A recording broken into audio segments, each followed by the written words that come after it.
Dans les rues de Tel Aviv jeudi soir, Arabes et Israéliens unis pour demander un cessez-le-feu à Gaza. Même attente dans l'enclave palestinienne, alors qu'une délégation du Hamas se rend au Caire pour des pourparlers.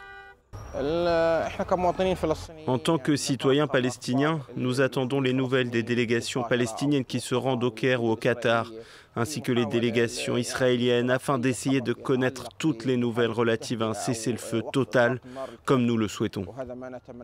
L'Égypte, l'un des principaux médiateurs dans le conflit, attend les réponses des différentes parties sur son plan de paix proposé la semaine dernière.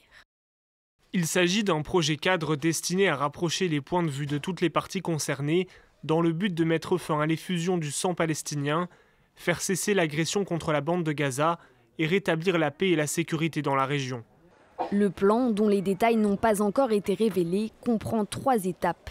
D'abord, un cessez-le-feu sur plusieurs semaines pour permettre la libération d'un certain nombre d'otages israéliens en échange de prisonniers palestiniens.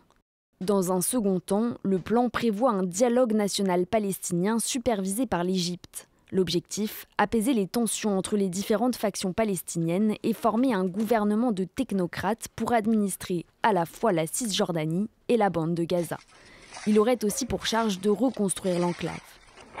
Troisième et dernière étape, la libération de tous les otages israéliens en échange de celle de tous les prisonniers palestiniens. Enfin, l'armée israélienne se retirerait de la bande de Gaza, tandis que le Hamas cesserait ses tirs de roquettes contre Israël.